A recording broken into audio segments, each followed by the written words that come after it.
عربية لغتي وفصحى والأمر لا يحتاج شرحا. بسم الله الرحمن الرحيم. رب اشرح لي صدري ويسر لي أمري واحلل عقدة من لساني يفقه قولي. اللهم صل على سيدنا محمد عدد ما ذكره الذاكرون وعدد ما غفل عن ذكره الغافلون.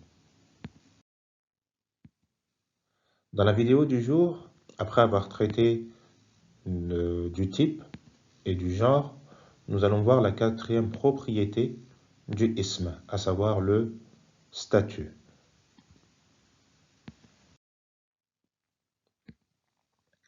Alors, al-i'rab, le statut, qui est la dernière propriété du ism, c'est de savoir en fait que tous les termes sont soit mabni, à savoir invariable, ou mu'rab, variable, ou certains le traduisent par déclinable et indéclinable. Le mabni, quelle que soit sa fonction dans la phrase, sa fonction grammaticale dans la phrase, il gardera les mêmes terminaisons, les mêmes marqueurs. Quand je prends cet exemple, Ja'a hadha, hadha est un sujet, il a la même terminaison. Ra'aytu hadha, il est ici complément direct. Sallamtu ala hadha, il est ici complément indirect. Donc, même terminaison, il est mabni. A l'inverse, le mu'rab, lui, ses terminaisons changent selon sa fonction dans la phrase. Exemple, Ja'a Muhammadun, sujet, fini par la double damma. Ra'aytu Muhammadan, double fatha, complément direct. Sallamtu ala Muhammadin, double kasra, complément indirect. Et les appellations, du coup, les appellations techniques de ces différentes terminaisons pour le mu'rab sont marfou', qui veut dire le cas sujet, mansoub, le cas direct, et majrour, le cas indirect. Commençons par le cas sujet, qui est le marfou'. Al-raf'u, c'est le fait d'être un cas sujet. Donc vous pouvez rencontrer les deux termes. Il est celui qui exécute l'action dans la phrase. Et la voyelle du cas sujet est une dhamma. Donc bien sûr, ici, nous parlons que du singulier. Pour le duel et le pluriel, les règles vont changer. Donc la dhamma est apparente ou sous-entendue sur la dernière consonne du nom ou de l'adjectif. Par exemple, Qara al-muallimu al-qissata. Al-muallimu ici est au cas sujet car il finit par une dhamma. Et c'est également le sujet ici de cette phrase verbale. L'enseignant lut l'histoire. Et al-raf'u, ou le fait que le nom soit marfou', est également le statut par défaut. C'est pour cela que généralement, quand vous donnez des exemples, vous les terminez par une dhamma ou une double dhamma. Ensuite, on a le cas direct, an-nasbu ou mansoub. C'est celui qui subit l'action dans la phrase ou le complément direct. Donc ensuite, c'est une série de termes. On a le complément direct, le complément absolu, le complément d'état, ainsi de suite.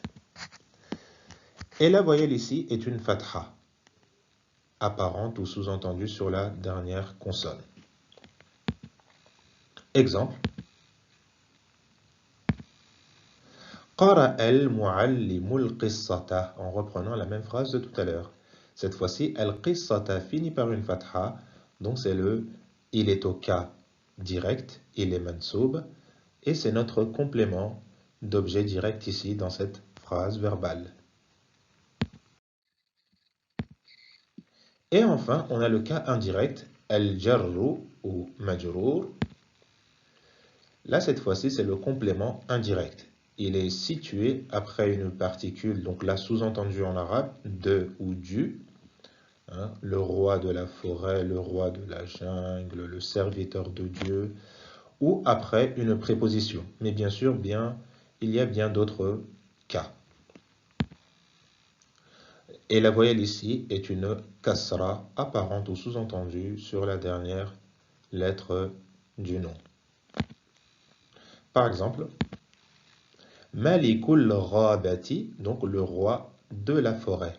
De la forêt en arabe ici, Al-Ghabati prend une kasra parce que c'est un nom, c'est un annexant, un nom, un complément de nom.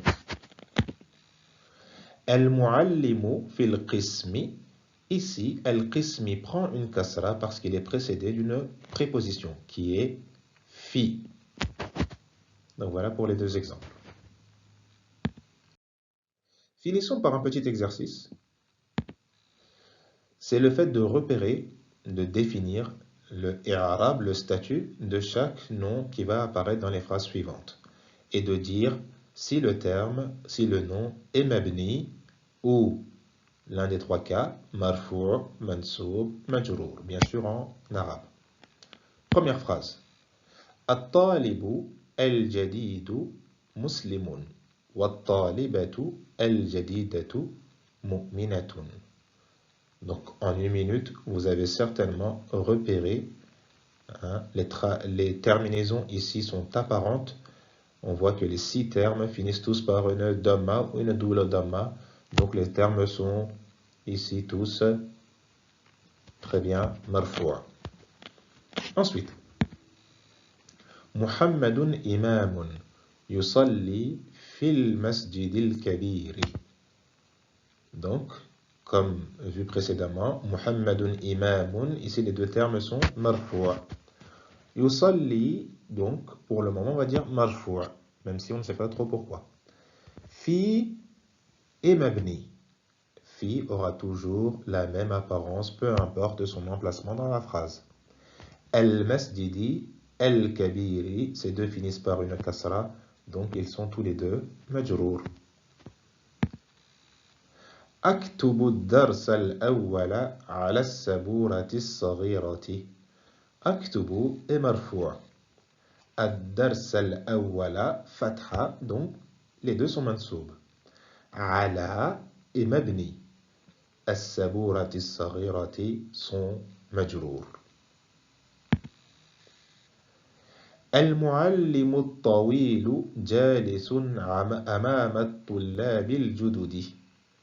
Al-Muallimu Tawilu Jalisun, ces trois-là sont marfou', Amama et Mansoub, At-Tullabil Jududi sont tous les deux majrour. Donc voilà pour le petit exercice.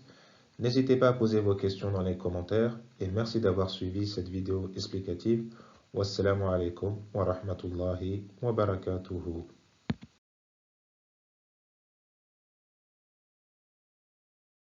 عربية لغتي وفصحى والأمر لا يحتاج شرحا عربية